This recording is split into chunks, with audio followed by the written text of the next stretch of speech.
गुरुर्विष्णु गुरुर्देवो महेश्वरः गुरु साक्षात् परब्रह्म तस्मै ಶ್ರೀ ಗುರವೇ ನಮಃ. ಶ್ರೋತ್ರಿಯ ಬ್ರಹ್ಮನಿಷ್ಠರಾದಂಥ ಸದ್ಗುರು ಬಸವಣ್ಣನವರ ಪಾದಕಮಲಗಳಿಗೂ ಹಾಗೂ ಅವರ ಪ್ರತಿರೂಪಂತ ನಿಜಗುಣಪ್ಪನವರ ಪಾದಕಮಲಗಳಿಗೂ, ಸದ್ಗುರು ಮಾರ್ತಾಂಡ ಸಾಬಾಯ ಸದ್ಗುರುಗಳ ಪಾದಕಮಲಗಳಿಗೂ ಹಾಗೂ ರಾಯಪ್ಪ ಸದ್ಗುರುಗಳ ಪಾದಕಮಲಗಳಿಗೂ ನನ್ನ ದೀರ್ಘದಂಡ ಪ್ರಣಾಮಗಳನ್ನು ಸಲ್ಲಿಸುತ್ತಾ ಮನದಲ್ಲಿ ಸ್ಮರಿಸಿಕೊಡುತ್ತಾ ತಮ್ಮೆಲ್ಲರಿಗೂ ವಂದಿಸುತ್ತಾ ಇವತ್ತಿನ ನಿಜಗುಣರ ಒಂದು ಜ್ಯೋತಿ ಬೆಳಗುತ್ತಿದೆ ಅನ್ನುವಂಥ ಒಂದು ಗ್ರಂಥದಲ್ಲಿ ಇವರು ಷಡಾಕ್ಷರಿ ಮತ್ತು ನಿಜಗುಣರ ಒಂದು ಅಲ್ಲಿ ಬಾಂಧವ್ಯ, ಯಾಕಂದರೆ ಶಂಭುಲಿಂಗನ ಬೆಟ್ಟದಲ್ಲಿ ಇಬ್ಬರದು ಅಲ್ಲಿ ವಿಚಾರಗಳ ವಿನಿಮಯ ನಡೆದದ. ಅದರಲ್ಲಿ ತನಗೆ ಬಂದಂಥ ವಿಚಾರಗಳನ್ನು ನಿಜಗುಣರು ಬರೆದದ್ದನ್ನು ಷಡಾಕ್ಷರಿ ಮುಂದೆ ಹೇಳಕತ್ತಾರ. ಆ ಹೇಳೋದನ್ನು ಒಂದು ಕೈವಲ್ಯ ಪದ್ಧತಿ ಒಳಗೆ ಒಂದು ಆ ಗ್ರಂಥದಲ್ಲಿ ಎಲ್ಲ ಹಾಡುಗಳನ್ನು ಸೇಕರಣೆ ಮಾಡಿ ಕೈವಲ್ಯ ಪದ್ಧತಿ ಅಂತ ಬರೆದಿಟ್ಟಾರೆ ನಿಜಗುಣರು. ಅದರಲ್ಲಿ ಕೆಲವು ವಿಶೇಷವಾದ ಹಾಡುಗಳನ್ನು ಅವರು ಹೇಳ್ಯಾರ. ಅದನ್ನು ಒಂದು ಸ್ವಲ್ಪ ನೋಡ್ಕೊಂಡು ನಾವು ಮುಂದಕ್ಕೆ ಹೋಗೋಣ. ಇಲ್ಲಿ ಕೂಡ ಕೆಲವು ಜನ ಅಲ್ಲಿ ಎಲ್ಲರೂ ಕೂತ್ಕೊಂಡಿದ್ರು. ಯಾಕಂತಂದ್ರೆ ಆಧ್ಯಾತ್ಮ ಒಂದು ವಿಚಾರದಲ್ಲಿರುವಂಥ ಜನ ಯಾವತ್ತೂ ಅಲ್ಲಿ ಸೇರ್ತಿದ್ರು. ನಿಜಗುಣರ ಹಾಡುಗಳನ್ನು ಒಂದೊಂದು ಲೈನ್ಗಳನ್ನು ಕೇಳಿ ಖುಷಿ ಪಡ್ತಿದ್ರಂತ ಅಲ್ಲಿ ಕೂತ್ಕೊಂಡವರು. ಆ ಸಂತೋಷದಿಂದ ತಲೆ ಹಿಂಗೆ ದೂಗ್ತಿದ್ರಂತೆ, ಏನಾಡೋದಪ್ಪ ಅಂತ ಅವರೆಲ್ಲ ಇದು ಮಾಡ್ತಿದ್ರಂತ. ಆವಾಗ ಅದರಲ್ಲಿ ಒಂದು ಇದರಲ್ಲಿ ಇದನ್ನು ಕಂಟಿನ್ಯೂ ಆಗಿದೆ. ಯಾಕಂದರೆ ಸಂಗತವಾಗಿ ಜೋಡಿಸಿ ಪೇಳಿದುತ್ತರದ ಇಂಗಿತವನ್ನು ಅರಿತು ನಡೆವನೇ ಬಲ್ಲವನು ಅಂತ ಹೇಳ್ತಾರೆ. ಯಾಕಂದ್ರೆ ಪ್ರಶ್ನೆನೂ ತಿಳ್ಕೊಳ್ಬೇಕು, ಉತ್ತರನೂ ತಿಳ್ಕೊಳ್ಬೇಕು. ಇಲ್ಲಿ ಎಲ್ಲರೂ ಏನು ಪ್ರಶ್ನೆನೂ ಗೊತ್ತಿಲ್ಲ, ಉತ್ತರನೂ ಗೊತ್ತಿಲ್ಲ. ಈಗಿನ ಒಂದು ಏನು ಜನ್ಮಾಂತರದಿಂದ ಏನು ಈ ಜೀವ ಶರೀರಗಳನ್ನು ತೊಟ್ಕೊಂಡು ಬಂದರೂ ಕೂಡ ಇಲ್ಲಿ ಪ್ರಶ್ನೆನೂ ಗೊತ್ತಿಲ್ಲ, ಉತ್ತರನೂ ಗೊತ್ತಿಲ್ಲ. ಆದರೆ ಇಲ್ಲಿ ಹೇಳ್ತಾರೆ, ಪ್ರಶ್ನೆ ಉತ್ತರ ಎರಡನ್ನ ಗೊತ್ತು ಇದ್ಕೊಂಡು ಅದ್ರ ಪ್ರಕಾರ ಯಾರು ನಡ್ಕೋತಾನ ಅವನು ಬಲ್ಲವನು ಅಂತ ಹೇಳಿದಂಥ ಹಾಡೋದಲ್ಲಿ ಈ ನೀತಿ ಕ್ರಿಯಾಚರ್ಯ ಸ್ಥಳದ 14ನೇ ಪದದ ಹಾಡ ಇದು. ಗುರುತನವಾವುದು ಇಳೆಯೋಳು 4ನೇ ನುಡಿಯಿಂದ ನೋಡೋಣ. ಈಗ 2 ದಿವಸ 3 ದಿವಸ ಆಯಿತು ಇದನ್ನೇ ಹೇಳ್ಕೊತ ಬರ್ಲಕತ್ತಾರ ನಿಜಗುಣರು. ಯಾಕಂತಂದ್ರೆ ಈ ಒಳ್ಳೊಳ್ಳೆ ವಿಷಯಗಳು ಅದಾವೆ. ಮತ್ತು ಹಂಗೆ ಸುಮ್ಮನೆ ಮುಂದಕ್ಕೆ ಹೋಗೋದ್ರಿಂದ ಸರಿ ಆಗಂಗಿಲ್ಲ. ಒಂದೊಂದು ವಿಚಾರಗಳನ್ನು ಸ್ವಲ್ಪ ನಾವು ಇಟ್ಕೊಂಡು ಹೋದ್ರೆ ಸರಿ ಆಗ್ತದೆ. ಅದಕ್ಕೆ ಅವರು ಒಂದು ವಿಚಾರದಲ್ಲಿ ಹೇಳ್ತಾರೆ, ಅವರು ಗುರುತನವಾವುದು ಇಳೆಯೋಳು ಆಯಾಚನೆ, ಪರತರ ಸುಖವಾವುದು ಅಖಿಳ ಭೋಗವಿರತಿ, ವರಗುಣವಾವುದು ಉದ್ಧಾರ, ಅಚ್ಚಳಿಯದ ಆಭರಣವಾವುದು ಬಗೆಗೊಳಿಸುವ ವಿದ್ಯೆ ಅಂತ ಈ ಒಂದು ನುಡಿಯಲ್ಲಿ ಹೇಳ್ತಾರೆ. ಯಾಕಂತಂದ್ರೆ ಗುರುತನ ಆವುದು ಅಂತಂದಾಗ ನಾವು ಈಗ ಹುಡುಗರು ರ್ಯಾಂಕ್ ಬಂದಾಗ ಟಿ ವಿಯಾಗ ಏನು ಹಾಕ್ತಾರೆ, ಇಂಟರ್ವ್ಯೂ ಹಾಕ್ತಾರೆ. ಹೆಂಗೆ ಓದಿದಪ್ಪ, ಮುಂಜಾನೆಯಿಂದ 6 ಗಂಟೆಗೆ ಅಥವಾ 5 ಗಂಟೆಗೆ ಎದ್ದುಕೇಸಿ 8 ತನಕ ಓದ್ತಿದ್ದೆ ಸರ್, ಮತ್ತು ನಾನು ಟಿಫನ್ ಮಾಡ್ತಿದ್ದೆ ಸರ್, 10 ಗಂಟೆಗೆ ಮತ್ತು ಓದ್ತಿದ್ದೆ ಸರ್, 1 ಗಂಟೆಗೆ ಎದ್ದು ಊಟ ಮಾಡ್ತಿದ್ದೆ ಸರ್, ಮತ್ತು 2 ಗಂಟೆಗೆ ರಾತ್ರಿ ಮಲಗತನ 12 ಗಂಟೆ, ಮುಂಜಾನೆ 12 ಗಂಟೆ ಓದ್ತಿದ್ದೆ ಸರ್ ಕಂಟಿನ್ಯೂ. ಅದಕ್ಕೆ ನಾ ಇವತ್ತು ರ್ಯಾಂಕ್ ಬರೋಕ್ಕಾಯ್ತು ಅಂತಾರೆ. ಯಾವಂದ್ರೆ ಅವೆಲ್ಲ ಭ್ರಮವಿದ್ಯೆ ನೋಡ್ರಿ. ಯಾವಾಗ ಜ್ಞಾನಿ ದೃಷ್ಟಿಯಿಂದ ಅವೆಲ್ಲ ಭ್ರಮವಿದ್ಯೆಗಳು. ಅಂಥ ಬ್ರಹ್ಮವಿದ್ಯೆಗೆ ಅಷ್ಟು ಕಷ್ಟಪಟ್ಟು ಓದ್ತಾರ, ಅಷ್ಟು ಕಷ್ಟಪಟ್ಟು ಇದು ಮಾಡ್ತಾರಂದರೆ ಇದು ಬ್ರಹ್ಮವಿದ್ಯೆ ಇದು. ಅದಕ್ಕಿಂತ ಬ್ರಹ್ಮವಿದ್ಯೆಗ ಇಂಥ ಜ್ಞಾನಿಗಳ ಒಂದು ವಿಚಾರಗಳನ್ನು ಹೇಳಿದಾಗ ಇದನ್ನು ವಿಚಾರ ಮಾಡ್ತಾ ಹೋಗುವಂಥದ್ದು ಸಾಧಕರ ಮುಮುಕ್ಷಿಗಳ ಒಂದು ವಿಚಾರ ಇದು. ಅದಕ್ಕೆ ಅವರು ಹೇಳ್ತಾರೆ, ಗುರುತನವಾವುದು ಅಂದ್ರೆ ಶ್ರೇಷ್ಠತೆ ಯಾವುದು, ಈ ಜಗತ್ತಿನೊಳಗೆ ಶ್ರೇಷ್ಠತೆ ಅಂದ್ರೆ ಯಾವುದಪ್ಪ ಅಂದ್ರೆ ಇಲ್ಲಿ ಭಾಳ ವಿಶೇಷವಾಗಿ ಹೇಳ್ತಾರೆ. ಇಳೆಯೋಳು ಅಂದ್ರೆ ಭೂಮಿಯೋಳು. ಇಳೆ ಅಂದ್ರೆ ಭೂಮಿ ಅಂದ್ರೆ ಇಲ್ಲಿ ಯಾವುದು ಶ್ರೇಷ್ಠತೆ ನಿನಗೆ ಅಂದ್ರೆ ಆಯಾಚನೆ ಅಂತಂದ್ರೆ ನೀ ಭೂಮಿಗೆ ಇಂತಹ ಅಯಾಚನೆ. ಯಾಕಂತಂದ್ರೆ ಈ ಭೂಮಿಗೆ ಬಂದಿದೆ, ಶರೀರ ತೊಟ್ಕೊಂಡು ಬಂದಿದೆ ಅಂತಂದ್ರೆ ನೀನು ಅದು ಕೊಡು. ಅದಕ್ಕೆ ಇಲ್ಲಿ ರಾಯಪ್ಪ ಗುರುಗಳು ಕೂಡ ಹೇಳಿದ್ದಾರೆ. ಯಾಕಂತಂದ್ರೆ ನೀ ಮಾಡಿ ದೇವರಿಗೆ ಅಂಜಿ ನೀ ಕುಂತು ಕಾಮಾದಿಗಳಿಗಾಗಿ ಹರಕೆಯ ಹೊತ್ತು ಸುಮ್ಮನೆ ತಿರುಗಿದೆ 5-6 ಸುತ್ತು, ತಮ್ಮ ಹೋಗುವೆ ನಾಯಿ ನರಿಯಂತೆ ಸತ್ತು. ನೋಡ್ರಿ ಎಷ್ಟು ಅದ್ಭುತದ. ಈಗ ನಿಜಗುಂಡ್ರದ ಹಾಡದಲ್ಲಿ ಗುರುತನ ಅಂದ್ರೆ ನಿನಗೆ ಶ್ರೇಷ್ಠತೆ ಯಾವುದಪ್ಪ ಹುಟ್ಟಿ ಬಂದು ಈ ಜಗತ್ತಿನೊಳಗಂದ್ರೆ ಬೇಡದೇ ಇರುವಂಥದ್ದು.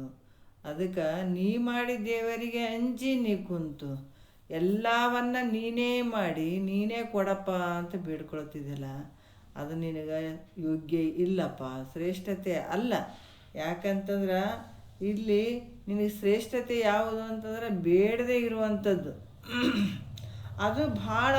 ಯಾಕಂತಂದರೆ ಈಗ 84 ಲಕ್ಷ ಜೀವರಾಶಿ ಶರೀರ ತೊಟ್ಕೊಂಡು ಬಂದಿದೆ ಅಂತಂದ್ರೆ ಈ ನಿನ್ಗೆ ಅದು ಕೊಡಪ್ಪ ಇದು ಕೊಡಪ್ಪ ಅಂತ ದೇವ್ರಿಗೆ ಬೇಡ್ತಾನೆ ಬಂದಿದೆ. ಆದ್ರೆ ಇಲ್ಲಿ ಈಗ ಬೇಡುವಂಥದ್ದಲ್ಲ. ನೀನು ಯಾವಾಗ ಬೇಡಂಗಿಲ್ಲ ಅಷ್ಟು ಶ್ರೇಷ್ಠ ಆಗ್ತಿದೆ, ಬೇಡದಾಗ ನೀನು ಕನಿಷ್ಠ ಆಗ್ತಿದೆಪ್ಪ. ಅದಕ್ಕೆ ಇವ್ರು ತಾತರು ಹೇಳ್ತಿದ್ರು, ನೀನು ದೇವ್ರ ದೊಡ್ಡವನ ಸಣ್ಣವಂತ ಕುಂದ್ರಬೇಡ, ಕನಿಷ್ಠಗೇಡಿ.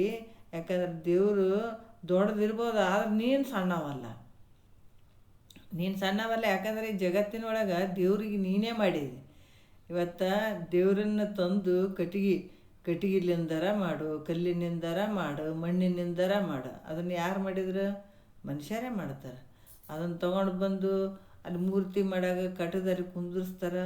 ಅಲ್ಲಿ ಪ್ರಾಣ ಪ್ರತಿಷ್ಠಾಪನೆ ಮಾಡಿಲ್ಲ ಅಂತ ಕುಂದಿರಿಸಿ ಅದಕ್ಕೊಂದು ದಿವಸ ಅಥವಾ ಟೈಮ್ ನಿಗದಿ ಮಾಡ್ತಾರೆ. ಅದಕ್ಕೆ ತಂದು ಪ್ರಾಣ ಪ್ರತಿಷ್ಠಾಪನೆ ಮಾಡ್ತಾರೆ, ತಂದು ಗುಡಿಯಲ್ಲೇ ಹಾಕ್ತಾರೆ. ಗುಡಿಯಲ್ಲಿ ಇಟ್ಟುಬಿಟ್ಟು ಕೂಡ ಆತನೇ ಹೊತ್ಕೊಂಡು ತಿರುಗಾಡ್ತಾನೆ. ಈಗ ತೇರು ಅಂತ ಮಾಡ್ತೀವಿ, ತೇರನ್ನು ಹೇಳ್ಯಾರ ಯಾರು? ಮನುಷ್ಯರೇ. ಆಮೇಲೆ ಈ ಪಲ್ಲಕ್ಕಿ ಹೊತ್ಕೊಂಡು ತಿರುಗಾಡ್ಯಾರ ಯಾರು? ಮನುಷ್ಯರೇ. ದೇವ್ರನ್ನ ಕೂಡ ನೀನೇ ಹೊತ್ಕೊಂಡು ತಿರುಗಾಡ್ತಿದ್ದಿ, ಮತ್ತು ದೇವ್ರಿಗೆ ನೀನೇ ಕೈ ಹೊಡ್ತಿದ್ದಿ. ಅದಕ್ಕೆ ನಿನ್ನಷ್ಟು ಕನಿಷ್ಠಗೇಡಿ ಯಾರಿಲ್ಲಪ್ಪ, ತಿಳ್ಕೊ, ಸರಿಯಾಗಿ ತಿಳ್ಕೊ. ಅದಕ್ಕೆ ಆಯಾಚನೆ ನೀನು ಕೇಳುವಂಥದ್ದು ನಿನಗೆ ಇದಿಲ್ಲ. ಅದಕ್ಕೆ ಮತ್ತು ಕೇಳಬಾರ್ದನ್ರಿ ಏನು ಅಂತಂದ್ರೆ ಇಲ್ಲಿ ಏನಪ್ಪ ಕೇಳಿದ್ರೆ ಮತ್ತು ಜನ್ಮಾಂತರಕ್ಕೆ ಹೋಗ್ತಿದ್ದಿ, ಕೇಳೋದ್ರಿಂದ ಏನದು ನಿನಗೆ? ಯಾಕಂತಂದ್ರೆ ನಿನಗೆ ಬಾರದು ಬಪ್ಪದು ಪ್ರಾರಬ್ಧದಾಗ ಏನದ ಅದು ಬರ್ತದೆ ಹೋಗ್ತದೆ. ಆದ್ರೆ ಇಲ್ಲಿ ಕೇಳುವಂಥ ಮನಸ್ಥಿತಿ ಇತ್ತಂತಂದ್ರೆ ಮತ್ತೆ ನಿನಗೆ ಯಾವ ಜನ್ಮಕ್ಕೂ ಮುಕ್ತನಾಗಂಗಿಲ್ಲ, ಮತ್ತೆ ದುಃಖನೇ ಆಗ್ತದೆ. ಅದಕ್ಕೆ ಕೇಳಬೇಡ. ಪರತರ ಸುಖವಾವುದು ಅಖಿಳ ಭೋಗರತಿ. ಪರ ಅಂದರೆ ಯಾವುದು? ತರ ಅಂದರೆ ಯಾವುದು? ಪರ ಅಂದ್ರೆ ಇಹಲೋಕ. ಈ ಏನು ಜೀವನ ಮಾಡಾಕತ್ತೀವಿ, ಇಲ್ಲಿ ಏನು ಜೀವನ ಮಾಡಾಕತ್ತೀವಿ ಲೋಕ, ಇದು ಪರಲೋಕ. ಇದು ಪರತರ ಅಂದ್ರೆ ಮತ್ತೆ ಪರಲೋಕ, ಇಹಲೋಕ ಪರಲೋಕ. ಇನ್ನೊಂದು ಇಲ್ಲಿರುವಂಥದ್ದು ಇಹಲೋಕ. ಪರಲೋಕ ಅಂದ್ರೆ ಮುಂದಿನ ಲೋಕ. ಮುಂದೆ ಏನು ಹೋಗಿ ಇದಷ್ಟೇ ಲೋಕ ಅಲ್ಲ, ಮತ್ತು ಮುಂದೆ ಲೋಕಗಳದ. ಇಲ್ಲಿ ಇದು ಸ್ಥೂಲ ಶರೀರ ಇಲ್ಲಿ ಈಹ ಲೋಕದಲ್ಲಿ ವ್ಯವಹಾರ ಮಾಡಕತ್ತದ. ಮತ್ತು ಪರಲೋಕದಲ್ಲಿ ಹೋಗ್ತದೆ ಯಾವುದು? ಸೂಕ್ಷ್ಮ ಶರೀರ. ಅಲ್ಲಿ ಸೂಕ್ಷ್ಮ ಶರೀರ ತೊಗೊಂಡು ಹೋಗ್ತದಂದ್ರೂ ಕೂಡ ಈಗ ಕೆಲವು ವಿಷಯಗಳು ಹೇಳಬೇಕಾಗ್ತದೆ. ಇಲ್ಲಿ ಈ ಶರೀರ ಹೋದ ತಕ್ಷಣವೇ ನಮ್ಮ ಪಾಪ ಪುಣ್ಯಕ್ಕನುಸಾರವಾಗಿ ಒಂದು ಶರೀರ ರೆಡಿನೇ ಇರ್ತದೆ. ಆ ರೆಡಿನೇ ಇರ್ತದೆ. ಈ ಶರೀರ ಬಿಡೋದು, ಆ ಶರೀರ ಕೊಂಟು ಬಿಡ್ತದೆ ಅಲ್ಲಿ ಪರಲೋಕದಲ್ಲಿ. ಅಲ್ಲಿ ಮತ್ತೆ ನೀ ಮಾಡಿದ ಒಂದೇನು ಪಾಪ ಪುಣ್ಯಕ್ಕನುಸಾರವಾಗಿ ಅಲ್ಲಿ ಸಂಸಾರ ನಡೀತದೆ. ಅದಕ್ಕೆ ನಿಜಗೊಂಡ್ರೆ ನಿದ್ರೆ ಬಾರದು, ಪರಿಭವ ದುಃಖ ಸಮುದ್ರವೆನಿಸುವ ಸಾಯಸವ ನೆನೆದು ಅಂತ ಹೇಳಿದ್ರು ಅವರು. ಯಾಕಂದ್ರೆ ಈಗ ಮಾಡಿದ್ದು ಇಲ್ಲೇ ಅಂತ ಅನ್ನೋದು ಅಲ್ಲಪ್ಪ, ಮುಂದೆ ಕೂಡ ಅನುಭವಿಸ್ಬೇಕಾಗ್ತದೆ. ಅದಕ್ಕೆ ಪರತರ ಸುಖ ಇಲ್ಲಿನೂ ನಮ್ಮತ್ತು ಇಲ್ರಿಪ್ಪ, ನಮ್ಗೆ ಈ ಕಷ್ಟ ಬೇಡ, ಇಲ್ಲಿನೂ ಸುಖದಿಂದ ಇರಬೇಕು, ಮುಂದೂ ಸುಖದಿಂದ ಇರ್ಬೇಕಪ್ಪ, ಮುಂದಿನ ಲೋಕದಾಗೂ ಸುಖದಿಂದ ಇರಬೇಕು ಅಂತಂದ್ರೆ ಇಲ್ಲಿ ಯಾವುದು ಅಂದ್ರೆ ಒಂದೇ ಒಂದು ವಿಚಾರ ನೋಡ್ರಿ. ಪರತರ ಸುಖವಾವುದು ಅಖಿಳ ಭೋಗ ವಿರತಿ. ಅಖಿಳ ಅಂದ್ರೆ ಎಲ್ಲ ಭೋಗಗಳ ವೈರಾಗ್ಯ. ವಿರತಿ ಅಂದ್ರೆ ಎಲ್ಲವುಗಳ ಮೇಲೆ ಭಾವವನ್ನು ಬಿಡುವಂಥದ್ದು. ವಿರತಿ ಅಂದ್ರೇನು? ಎಲ್ಲವನ್ನು ಬಿಡು, ವೈರಾಗ್ಯ. ಅವ್ರು ಹೇಳ್ತಾರೆ, ನಾವು ನೋಡ್ರಿ ಎಲ್ಲವನ್ನು ಜೋಡಿಸ್ಕೊಂಡಾಗ ನಮಗೆ ಸುಖ ಆಗ್ತದೆ ಅಂತೀವಿ. ಜ್ಞಾನಿ ಹೇಳ್ತಾನೆ ಎಲ್ಲವನ್ನು ಬಿಟ್ಕೊ ನಿಮ್ಗೆ ಸುಖದಿಂದ ಇರುತ್ತೆ ಅಂತಾರೆ. ಮತ್ತು ಬಿಡ್ಬೇಕಂತಂದ್ರೆ ಮನೆ ಬಿಟ್ಟು ಹೋಗ್ಬೇಕೇನ್ರಿ? ಮನೆ ಏನು ಬಿಡೋದು ಬೇಕಾಗಿಲ್ಲಪ್ಪ. ನಿನ್ನ ಮನಸ್ಸಿನಾಗ ಏನು ಇಟ್ಕೊಂಡಿದ್ದು ಮನಸ್ಸಿನಲ್ಲಿ ಬಿಟ್ಕೋ. ಯಾಕಂತಂದ್ರೆ ನಿಜಗುಂಡ್ರು ಕೂಡ ಹೇಳ್ತಾರೆ, ಪರತರ ಸುಖವಾವುದು ಅಖಿಳ ಭೋಗ ವಿರತಿ. ಏನು ನಿನಗೆ ಭೋಗಗಳು ಅದಾವ? ಭೋಗಗಳಂದ್ರೆ ಶಬ್ದ ಸ್ಪರ್ಶ ರೂಪು ರಸ ಗಂಧ ಈ ವಿಷಯಗಳನ್ನು ಇಟ್ಕೊಂಡು ವಿಷಯಾದಿಗಳಲ್ಲಿ ತೊಡಗುವಂಥದ್ದು ಮನಸ್ಸು. ಹಿಂದೆ ಕೂಡ ಹೇಳಿದ್ರೆ, ಯಾಕಂದ್ರೆ ಆ ಮೀನು, ಗಜ, ಅಳಿ, ಭ್ರಮರ ಇವೆಲ್ಲ ಒಂದೊಂದು ವಿಷಯಾದಿಗಳಿಗೆ ಪ್ರಾಣವನ್ನೇ ಕೊಟ್ಕೊಂತ ಬಂದವಂದ್ರೆ, ಈ ಎಲ್ಲ ಒಂದು ವಿಷಯಾದಿಗಳು 5 ವಿಷಯಗಳು ನಿನಗದಾವ ಅಂದ್ರೆ ನೀನು ಯಾವಾಗ ಬದುಕ್ತಪ್ಪ? ಒಂದಲ್ದು ಒಂದು ಆಸೆ ನಡೀತಾನೇ ಇರ್ತದ. ಅದಕ್ಕೆ ಯಾವಾಗ ಇವನ್ನೆಲ್ಲವನ್ನ ಅಖಿಳ ಭೋಗವಿರತಿ, ಎಲ್ಲ ಭೋಗಗಳನ್ನು ಮಾಡಂಗೆ ಮಾಡ. ಅದ್ರ ತಾತವ್ರು ಹೇಳ್ತಿದ್ರು, ಬೋರ್ ಇಳಿಸ್ಕೊಳಕ್ಕೆ ಹೋಗ್ಬೇಡ, ಮಾಡಿ ಎಷ್ಟು ಮಾಡ್ತೀವಿ ಇಷ್ಟು ತನ ಮಾಡ್ಬೇಕಷ್ಟೇ. ಅದಕ್ಕೆ ಅಂಥ ಭೋಗದ ವಿರತಿಯನ್ನು ನೀನು ಯಾವಾಗ ಮಾಡ್ತಿದ್ದೆ ಅವಾಗ ನೀನೇ ಸುಖಿ ನೋಡು. ಅಂದ್ರೆ ನಮಗೆ ಭಾಳ ಅದ್ಭುತ ಅನಿಸ್ತು. ಎಲ್ಲ ಹಿಡ್ಕೊಂಡಾಗ ಸುಖ ಅಂದ್ಕೊಂಡು ನಾ ಕುಂತೀವ್ರಿ. ಜ್ಞಾನ ಹೇಳ್ತಾನೆ ಎಲ್ಲವನ್ನು ಬಿಟ್ಕೊಳಪ್ಪ, ನೀನೇ ಸುಖದಿಂದ ಇರ್ತಿದಿ ಅಂತ ಅವ್ರು ಹೇಳ್ತಾರೆ. ಅದಕ್ಕೆ ಅವ್ರು ಮತ್ತು ವರಗುಣವಾವುದು ಉದಾರ ಅಂತಂದ್ರೆ ಮತ್ತು ವರಗುಣ ಯಾವುದು? ಉದಾರತೆ. ಅದಕ್ಕೆ ಸಿರಿಬಂದ ಕಾಲಕ್ಕೆ ಕರೆದು ದಾನವ ಮಾಡು, ಪರಿಣಾಮವಕ್ಕೂ ಪದವಕ್ಕೂ ನೆರೆಮನೆ ಕೈಲಾಸವಕ್ಕೂ ಸರ್ವಜ್ಞ ಅಂತ ಹೇಳಿದ್ರು. ಅದಕ್ಕೆ ನಿನಗೇನಾದರೂ ಶ್ರೀಮಂತಿಕೆ ಬಂತು, ಭಾಳ ಒಂದು ಯಾವುದೇ ಒಂದು ರೀತಿಯಿಂದ ನಿನಗೆ ಭೋಗ ವಿಲಾಸ ಬಂತು ಅಂತಂದಾಗ ಅಲ್ಲಿ ಉದಾರ ಗುಣ ಇಟ್ಕೋ. ಯಾಕಂತಂದ್ರೆ ಸಿರಿ ಬಂತು ಅಂತಂದಾಗ ನೀನು ಕರೆದು ದಾನವ ಮಾಡೋದ್ರ ಪರಿಣಾಮ ಏನಾಗ್ತಂದ್ರೆ ಕೈಲಾಸ ನಿನ್ನ ಬಾದು ಆದಂತ ತಿಳ್ಕೊಂಬಿಡಂತಾರೆ ಅವ್ರು. ಅಷ್ಟೊಂದು. ಅದಕ್ಕೆ ಕೊಟ್ಟದ್ದು ತನಗೆ ಬಚ್ಚಿಟ್ಟಿದ್ದು ಪರರಿಗೆ, ಕೊಟ್ಟಿದ್ದು ಕೆಟ್ಟಿತನೆ ಬಿಡ ಮುಂದೆ ಕಟ್ಟಿಹುದು ಬುತ್ತಿ ಸರ್ವಜ್ಞ ಅಂತ ಸರ್ವಜ್ಞ ಕೂಡ ಭಾಳ ವಿಶೇಷವಾಗಿ ಹೇಳ್ಯಾರ. ಹಂಗಂದ್ರೆ ಹೆಂಗ್ರಿ ಅಂತಂದ್ರೆ ಒಬ್ಬ ರಾಜ ಇರ್ತಾನ, ಕಾಳಿರಾಜ ಅಂತ ಹೇಳ್ತಾರೆ ಅವರು. ಅಲ್ಲಿ ಇದ್ದಾಗ ಏನಾಗ್ತದಂತಂದ್ರೆ ಅಶರೀರವಾಣಿ ನುಡಿತದೆ. ಯಾಕಂದ್ರೆ ಕೊಟ್ಟಷ್ಟು ನಿನಗೆ ಬರಂಗಿಲ್ಲ ಅನ್ನುವಂಥದ್ದು ಅಲ್ಲಿ ನುಡಿದಾಗ ಅದಕ್ಕೆ ಅರ್ಥನೇ ಆಗಂಗಿಲ್ಲ. ಏನು ಎಷ್ಟು ಕೊಡ್ತದ ಅಷ್ಟು ಕೊಟ್ಟಷ್ಟು ಬರಂಗಿಲ್ಲ ಅನ್ನುವಂಥ ವಾಕ್ಯ ಬಂತಲ್ಲ, ಏನಿರ್ಬೋದು ಅಂತ ಯೋಚನೆ ಮಾಡ್ತಾನೆ. ಅಷ್ಟೊತ್ತಿಗೆ ಮಂತ್ರಿ ಆದಾತ ಸ್ನಾನಕ್ಕೆ ಹೋಗಿರ್ತಾನೆ. ಹೋದಾಗ ಈತಿಗೆ ಏನಾಗ್ತದ, ಬೇಗ ಎಲ್ಲ ಉತ್ತರ ಹೇಳ್ತಿರ್ತಾನೆ. ಮಂತ್ರಿ ಆದತ್ ಭಾಳ ಹುಷಾರಿರ್ತಾನೆ. ಅವಾಗ ರಾಜನಿಗೆ ಚಿಂತೆ ಆಗ್ತದೆ, ಮಂತ್ರಿ ಬೇರೆ ಇಲ್ಲ, ಈಗ ಎಷ್ಟು ಕೊಟ್ಟದ ಅಷ್ಟು ಬರಂಗಿಲ್ಲ ನಿನಗೆ ಅನ್ನುವಂಥ ವಾಕ್ಯ ಬಂದಂಗಾಯ್ತು. ಏನಿರ್ಬೋದಂತ ಎಲ್ಲ ಆಸ್ಥಾನದಾಗ ಎಲ್ಲ ಜನರಿಗೆ ಕೇಳ್ತಾನೆ, ಯಾರಿಗೂ ಉತ್ತರ ಹೇಳಕ್ಕೆ ಬರೋಂಗಿಲ್ಲ. ಆವಾಗ ಎಲ್ಲ ಅವರು ತಮ್ಮ ಕೈಯಲ್ಲಿರುವಂಥ ಒಂದು ಜನರನ್ನು ಕರೆದುಬಿಟ್ಟು, ಮಂತ್ರಿ ನದಿಗೆ ಹೋಗ್ಯಾನ, ಕರ್ಕೊಂಡು ಬರ್ರಿ, ಜಲ್ದಿ ಹೋಗಿ ಕರ್ಕೊಂಡು ಬರ್ರಿ ಅಂತ ಹೇಳ್ಬಿಟ್ಟು ಆತ ಇಷ್ಟು ಮಧ್ಯಾಹ್ನ ಆಗಿರ್ತದೆ ಟೈಮ್, ಒಂದಿಬ್ಬರು ಹೋಗ್ತಾರೆ. ಹೋದ ತಕ್ಷಣವೇ ಆಸ್ಥಾನದಾಗ ಇರುವಂಥವತ್ತ ಆಯಿತು, ಒಂದಿಬ್ಬರು ಹೋಗ್ತಾರೆ. ಇಲ್ಲ ನಿಮಗೆ ಬೇಗ ರಾಜರು ಬಾ ಅಂತ ಹೇಳ್ಯಾರ ಅಂದಗಳನ್ನೇ ಆತ ಹೇಳ್ತಾನ, ಈಗ ನನಗೆ ಬೇಗ ಹೆಂಗೆ ಬರಲಪ್ಪ, ಬಿಸಿಲು ಬೇರೆ ಭಾಳ ಅದ ಅಂಥೇಳಿ ಆತ ಸ್ವಲ್ಪ ನಿಧಾನ ಬರೋಕ್ಕೆ ಶುರು ಮಾಡಿದಗಳನ್ನೇ ಅಲ್ಲಿ ಏನಾಗ್ತದ, ಅವರು ಬಡ ಬಡ ಬಡ ಬಡ ಬರ್ತಾರೆ ರಾಜನ ಬಲ್ಲಿ. ರಾಜರೇ ಅದಕ್ಕೆ ಬಾ ಅಂತಂದೀವಿ, ಬಿಸಿಲು ಭಾಳ ಅದ, ಅದಕ್ಕೆ ನಡ್ಕೊತ ಬರೋಕ್ಕಾಗಂಗಿಲ್ಲ, ಸ್ವಲ್ಪ ನೆಳ್ಳಿದ್ದಲ್ಲಿ ಕೂತ್ಕೊಂಡು ಬರ್ತೀನಿ ಅನ್ನಕತ್ತೇನ ಅಂದಗಳನ್ನ. ಆತಂತ ಹೊತ್ತು ಅಂತ ಹೇಳ್ಬಿಟ್ಟು 2 ಚಪ್ಪಲ್ ಒಯ್ದು ಕೊಡ್ರಿ, ಅದಕ್ಕೆ ಜಲ್ದಿ ಬರ್ಲಕ್ಕೆ ಹೇಳ್ರಿ ಅಂತೇಳಿ ಚಪ್ಪಲಿ ಕೊಟ್ಟು ಕಳಿಸಿದ. ಚಪ್ಪಲಿ ತೊಗೊಂಡು ಕೇಸಿ ವಾದ್ರು ಹೋಗ್ಕೇಸಿ ನಮ್ಮ ರಾಜರೇ ಚಪ್ಪಲಿ ಕಳಿಸ್ಯಾರ, ಚಪ್ಪಲಿ ಹಾಕೊಂಡು ಜಲ್ದಿ ಬರ್ರಿ ಅಂತಂತ ಅಂದಗಳನ್ನೇ ಬರ್ತದೆ. ಇಲ್ಲ ನೋಡಿದ್ರೆ ಭಾಳ ಆಗ್ತದನ ಎಲ್ಲರ ಇದ್ರಾಗ ಮಾಡ್ಯಾರ. ಆಯಿತು, ಚಪ್ಪಲಿ ಕಳಿಸ್ಯಾರ, ಬೇಗ ಹಾಕ್ಕೊಂಡು ಬರ್ಬೇಕಂತ ನೀವು ರಾಜರ ಆಜ್ಞೆ ಆಗ್ಯದ.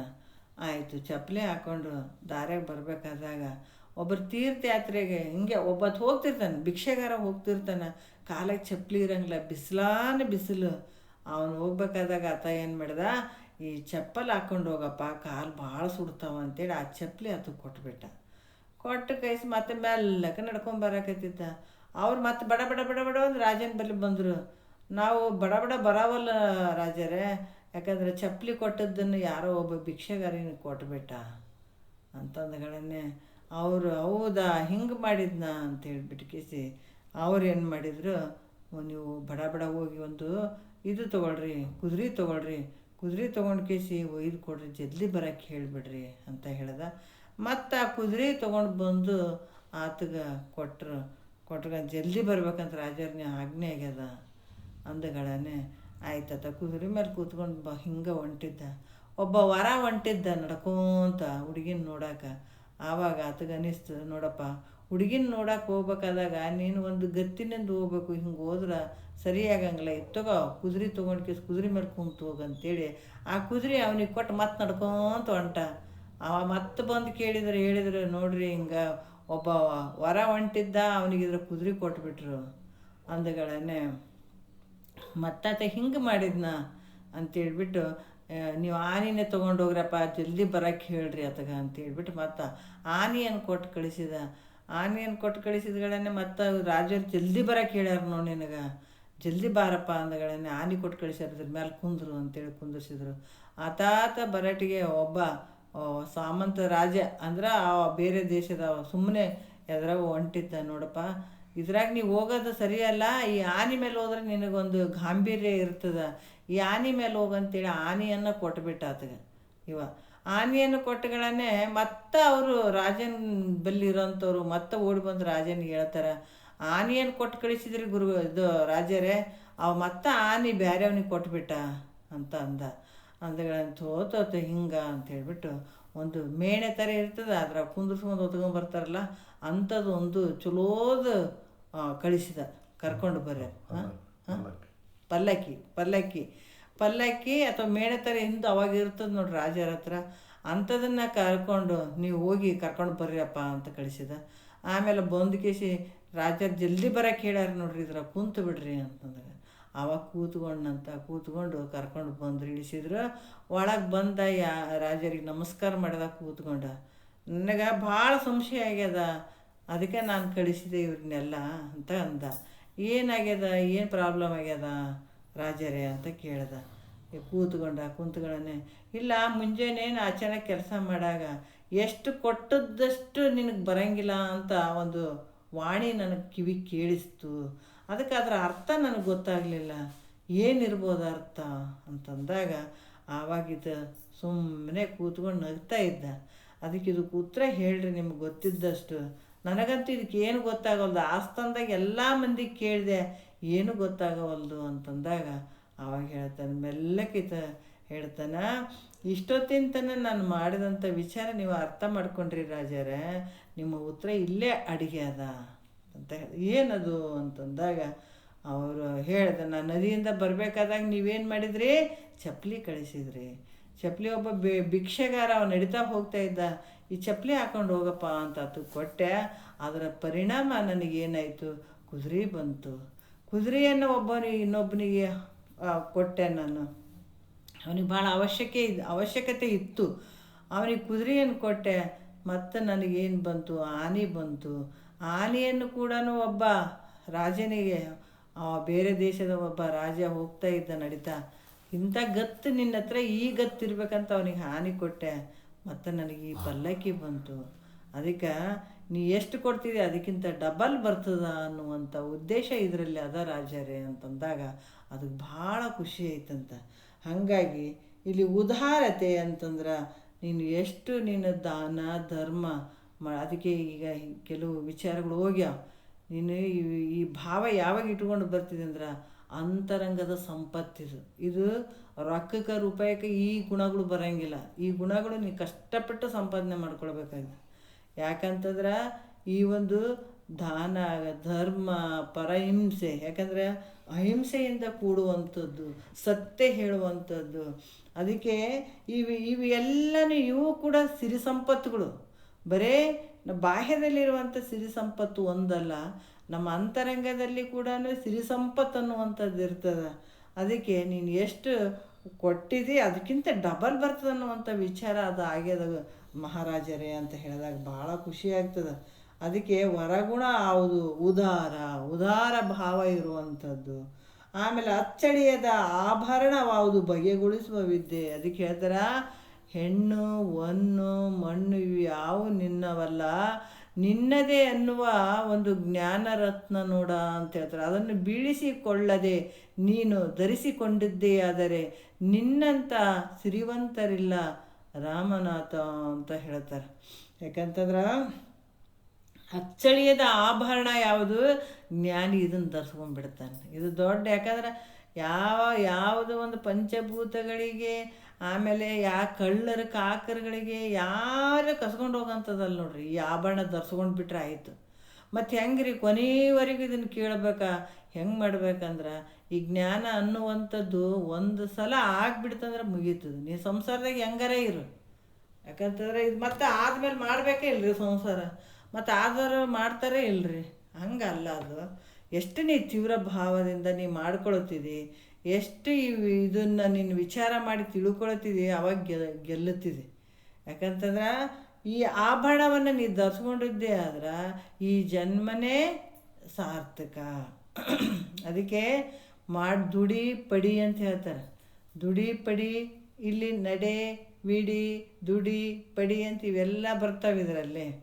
ಅದಕ್ಕೆ ಇಂಥ ಆಭರಣ ಅನ್ನುವಂಥದ್ದು ನೀನು ಧರಿಸ್ಕೊಂಡಿದ್ದೆ ಆದ್ರೆ ಶ್ರೇಷ್ಠವಾದಂಥ ಬಗೆಗೊಳಿಸುವ ವಿದ್ಯೆ ಯಾವುದು? ಬ್ರಹ್ಮವಿದ್ಯೆ. ಈ ಬ್ರಹ್ಮವಿದ್ಯೆಯನ್ನು ಅದಕ್ಕೆ ಹೇಳ್ತಾರೆ, ಈ ಜಗತ್ತಿನಲ್ಲಿ 84 ಲಕ್ಷ ಜೀವರಾಶಿಯನ್ನು ತಗೊಂಡು ಬಂದು ಎಲ್ಲ ಶರೀರವನ್ನು ಬಿಸಾಕಿ ಬಿಸಾಕಿ ಬಿಸಾಕಿ ಬಂದಿದೆ. ಆದರೆ ಇಂಥ ವಿದ್ಯೆಯನ್ನು ತಗೊಳಕ್ಕೆ ಯಾರಿಗೂ ಆಗಿಲ್ಲ.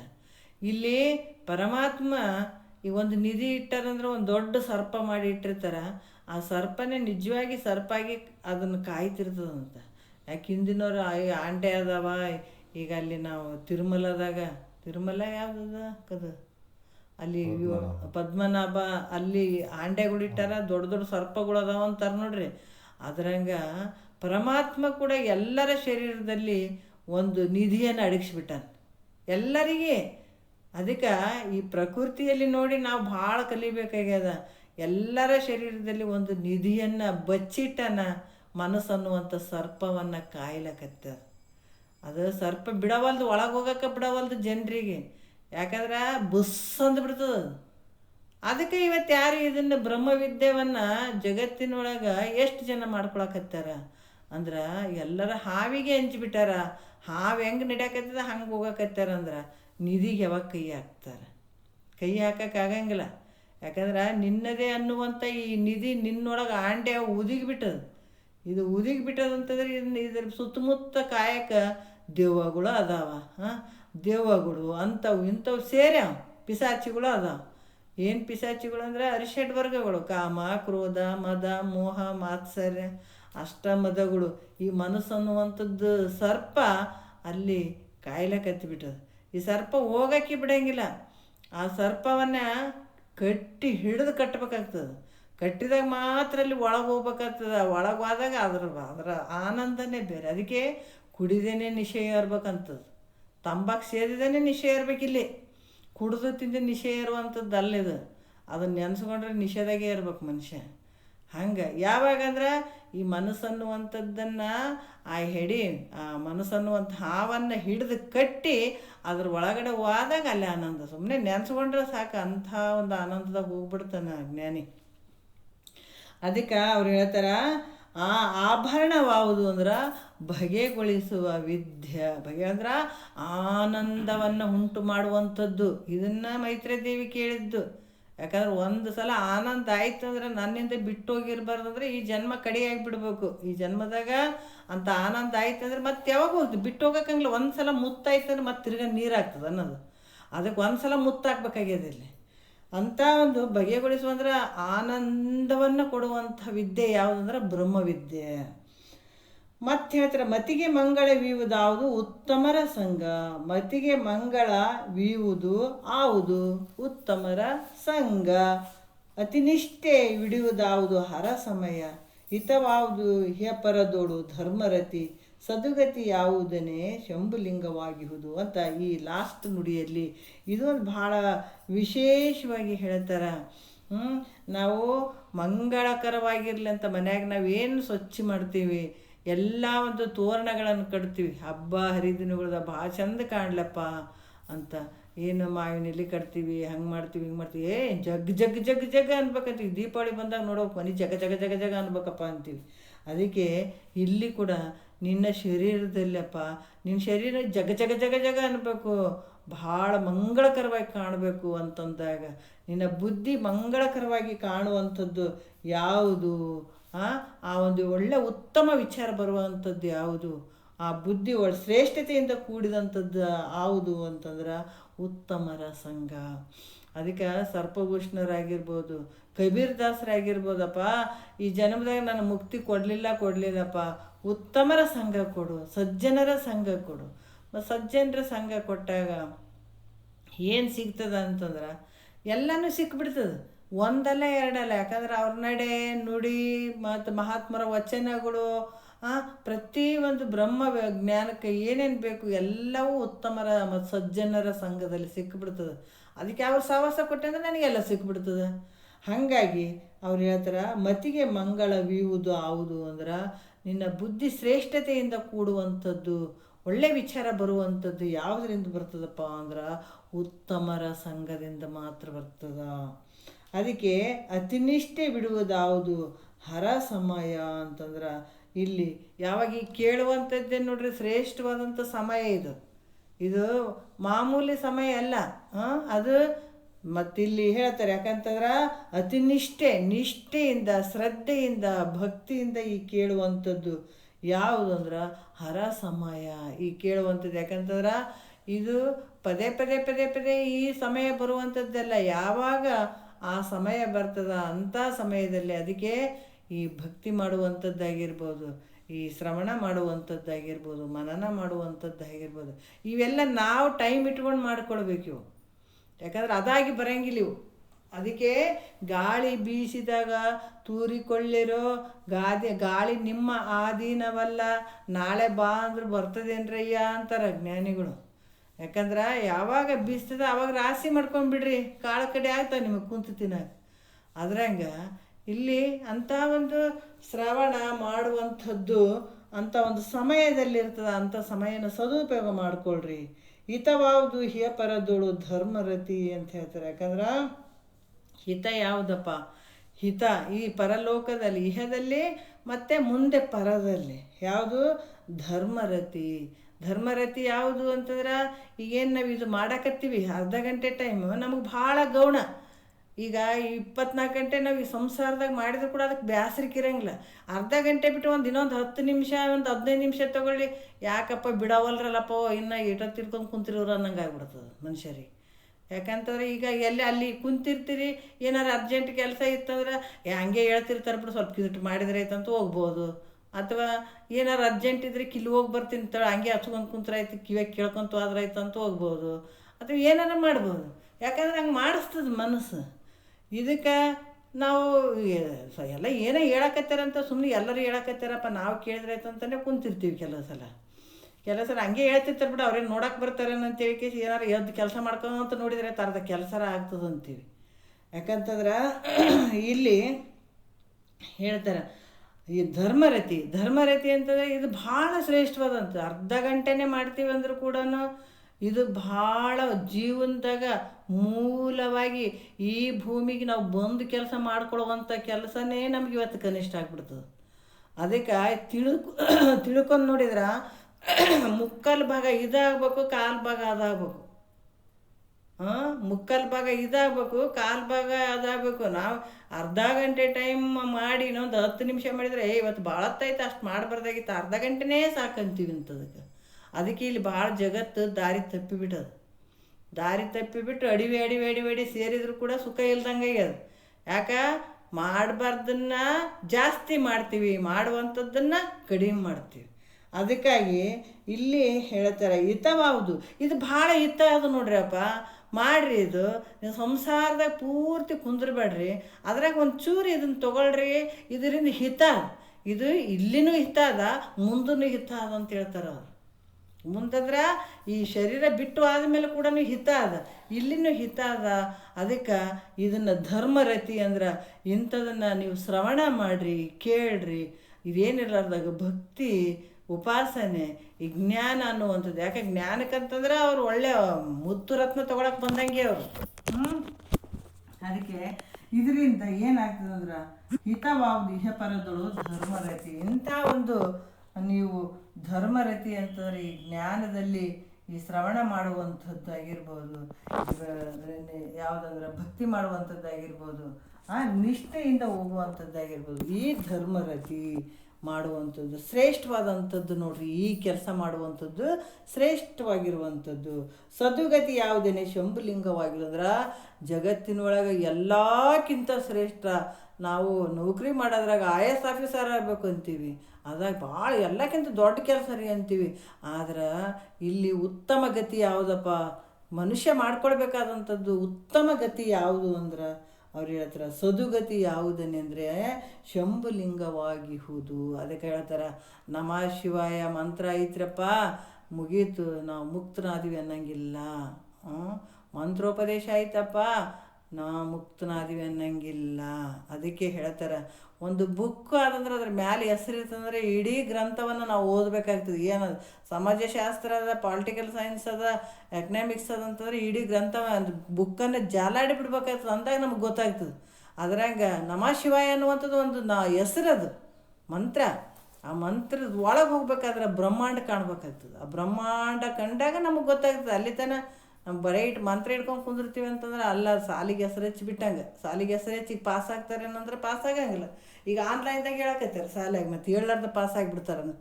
ಅದಕ್ಕೆ ಮಂತ್ರ ಅನ್ನುವಂಥದ್ದು ಹಿಡ್ಕೊಂಡು ಕುಂತೀವ್ರಿ, ನಮ್ಗೆ ಮುಕ್ತನೇ ಆಗಿಬಿಟ್ಟಿವಿ ಅಂತಂದ್ರೆ ಸಾಧ್ಯ ಇಲ್ಲಪ್ಪ. ಅದ್ರೊಳಗೆ ಈಜಾಡಬೇಕು. ಅದ್ರೊಳಗಡೆ ಇರುವಂಥದ್ದನ್ನು ಏನು ಬ್ರಹ್ಮಾಂಡವನ್ನು ಕಾಣ್ಬೇಕಾಗಿದೆ. ಅದಕ್ಕೆ ಯಥ ಬ್ರಹ್ಮಾಂಡ ತಥ ಪಿಂಡಾಂಡ. ಈ ಪಿಂಡಾಂಡದೊಳಗಡೆ ನೀನು ತಿಳ್ಕೊಂಡು ಅಂತಂದ್ರೆ ಬ್ರಹ್ಮಾಂಡವನ್ನು ತಿಳ್ಕೊಳಕ್ಕಾಗ್ತದೆ. ಇದು ಏನು ಪಿಂಡಾಂಡ ಅನ್ನುವಂಥದ್ದು ಕೂಡ ಬ್ರಹ್ಮಾಂಡನಂಗೆ. ಇದನ್ನು ತಿಳ್ಕೊಂಡ್ರೆ ಬ್ರಹ್ಮಾಂಡವನ್ನು ತಿಳ್ಕೊಂಡಂಗೆ. ಅದಕ್ಕೆ ಹೇಳ್ತಾರೆ ಉತ್ತಮ ಗತಿ ಯಾವುದು ಅಂದ್ರೆ ಶಂಭುಲಿಂಗ. ಶಂಭುಲಿಂಗ ಅಂದ್ರೆ ಪರಮಾತ್ಮ ಯಾರು, ಎಲ್ಲಿದ್ದಾನ, ಆತ ಎಲ್ಲಿ ಒಳಗದಾನ ಹೊರಗದಾನ ಅಂತ ಪರಮಾತ್ಮನ ಸ್ವರೂಪನೇ ನಾನಿದ್ದೀನಿ ಅನ್ನುವಂಥದ್ದೇ ಉತ್ತಮ ಗತಿ. ಅದನ್ನು ತಿಳ್ಕೊಂಡು ಹೋಗ್ಬೇಕಾಗ್ತದೆ, ಸುಮ್ಮನೆ ಗೊತ್ತಾಗಲ್ಲ. ಅಂಥ ಗತಿ ಯಾವುದೇನೆ ಅಂದ್ರೆ ಶಂಭುಲಿಂಗವಾಗಿ ನೀನೇ ಪರಮಾತ್ಮ ಪರಬ್ರಹ್ಮ. ಅದಕ್ಕೆ ತತ್ವಮಸಿ ವಾಕ್ಯ ಕೂಡ ಅದನ್ನೇ ಹೇಳಿದ್ದು. ನಮಃ ಶಿವಾಯ, ಓಂ ನಮಃ ಶಿವಾಯ. ಎಲ್ಲ ಅರ್ಥವನ್ನು ನಾವು ತಿಳ್ಕೊಳ್ಬೇಕಾಗಿತ್ತಂದ್ರೆ ಸತತ ಶ್ರವಣ ಇರಬೇಕು, ಸತತ ಕೇಳಬೇಕು, ಸತತ ಮನನ ಮಾಡಬೇಕು. ಮತ್ತೆಲ್ಲ ಕೆಲಸನೇ ಮಾಡ್ತೀವಲ್ರಿ, ಕೆಲಸ ಭಾಳ ಅದ್ರಿ, ಎಲ್ಲಿ ಚಿಂತೆ ಮಾಡೋಕ್ಕತ್ತಿದೆ, ನಮ್ಮ ಚಿಂತೆ ನಮಗಾಗ್ಯದ ಅಂತ ಭಾಳಷ್ಟು ಜನ ಹೇಳ್ತಾರೆ. ಇದನ್ನ ಯಾರು ಕೇಳಬೇಕು ಅಂತ. ಅದಕ್ಕೆ ನಿನ್ನ ಕೆಲಸ ಭಾಳ ಮಾಡಿದ್ರು ಕೂಡ ಶರೀರದಿಂದ ಮಾಡು, ಮನಸ್ಸು ಮಾತ್ರ ಪರಮಾತ್ಮನ ಸ್ಮರಣೆಯಲ್ಲಿ ಇರಲಿ. ಅದನ್ನು ಯಾರೂ ನೋಡೋಕೆ ಬರೋಂಗಿಲ್ಲ ನಿನಗೆ. ಯಾಕಂದ್ರೆ ಶರೀರ ಸಂಸಾರದಾಗ ಬೇಕಾದಷ್ಟು ಬಳಸು. ಆದ್ರೆ ಅದಕ್ಕೆ ಉಪದೇಶ, ಗುರು ಯಾಕೆ ಉಪದೇಶ ಮಾಡ್ತಾರಂದ್ರೆ ಮಗನೇ ಸಂಸಾರದಾಗ ನೀ ಶರೀರ ಕೈ ಕಾಲು ಎಲ್ಲ ದುಡಿಸು, ಆದ್ರೆ ಮನಸ್ಸು ಪರಮಾತ್ಮನಲ್ಲಿ ದುಡಿಸು ಅಂತ ಅನ್ನೋದಕ್ಕೆ ಉಪದೇಶ. ಮನಸ್ಸು ಸಂಸಾರದಾಗ ನೀನು ಇಟ್ಟಿದೆಲ್ಲ ಅದನ್ನು ತೆಗೆದು ಈ ಕಡೆ ಪರಮಾತ್ಮನ ಕಡೆ ಇಡು, ಅದಕ್ಕೆ ಉಪದೇಶ ಅಂತ ಹೇಳ್ತಾರೆ. ಅದಕ್ಕೆ ಶರೀರ ಸಂಸಾರದಲ್ಲಿ ಇರಲಿ ಬೇಡ ಅನ್ನಂಗಿಲ್ಲ. ನಿನ್ನ ಮನಸ್ಸು ಯಾರೂ ನೋಡಂಗಿಲ್ಲ. ಗಂಡ ಬೇಡ ಅಂತಾನೆ ಕೇಳಕ್ಕೆ, ಅವ್ರು ಬೇಡ ಅಂತಾರ್ರಿ, ಇವ್ರು ಬೇಡ ಅಂತೀರಿ, ಅವ್ರ ತಲೆ ಅವ್ರೇನು ನಿನ್ಗೆ ಒಳಗೆ ನೋಡಕ್ಕೆ ಬರ್ತಾರ. ನಿನ್ನ ಮನಸ್ಸು ಮಾತ್ರ ಅಲ್ಲಿ ನುಡಿತಾನೆ ಇರಲಿ, ಅದನ್ನ ಸ್ಮರಣೆ ಮಾಡ್ತಾನೆ ಇರಲಿ, ಯಾರು ನೋಡೋಕೆ ಬರೋಂಗಿಲ್ಲ. ಅಂಥ ಸಂಪತ್ತನ್ನು ಮಾಡ್ಕೋ. ಶರೀರ ಮಾತ್ರ ಸಂಸಾರದಾಗಿರಲಿ, ಅದು ಬೇಕಾದ ಕೈ ಕಾಲು ಏನು ಮಾಡಿದ್ರು, ಏನು ಕೆಲಸಕ್ಕೆ ಹಚ್ಚಿದ್ರು ಕೂಡ ಅಲ್ಲಿ ಸ್ಮರಣೆ ಮಾತ್ರ ಅದನ್ನಲ್ಲೇ ಇರಲಿ ಅಂತ ವಿಚಾರ ಮಾಡ್ತಾ ಮಾಡ್ತಾ ಯಾವಾಗ ಬರ್ತಿದ್ವಿ ಆವಾಗ ನಮಃ ಶಿವಾಯ ಅನ್ನೋದು ಗೊತ್ತಾಗ್ತದೆ, ಓಂ ನಮಃ ಶಿವಾಯ ಅನ್ನೋದು ಗೊತ್ತಾಗ್ತದೆ. ಪರಮಾತ್ಮ ಯಾರು ಅನ್ನೋದು ನಿನಗೆ ಗೊತ್ತಾಗ್ತದೆ, ನೀನು ಯಾರು ಅನ್ನೋದು ನಿನಗೆ ಗೊತ್ತಾಗ್ತದೆ. ಅಂದಾಗ ನಾವು ಸತತ ಶ್ರವಣ ಮಾಡಬೇಕಾಗ್ತದೆ. ಅಂಥ ಶಂಭುಲಿಂಗ ಅಂದ್ರೆ ಪರಮಾತ್ಮನೇ ನಾನಿದ್ದೀನಿ ಅನ್ನುವಂಥ ವಿಚಾರ ನೀನು ಬರಬೇಕಾಗಿತ್ತಂದ್ರೆ ಸತತ ಶ್ರವಣ ಮಾಡುವಂಥ ನಿಜಗೊಂಡ್ರೆ ಭಾಳ ಎಚ್ಚರಿಕೆ ಕೊಟ್ಟಾರೆ.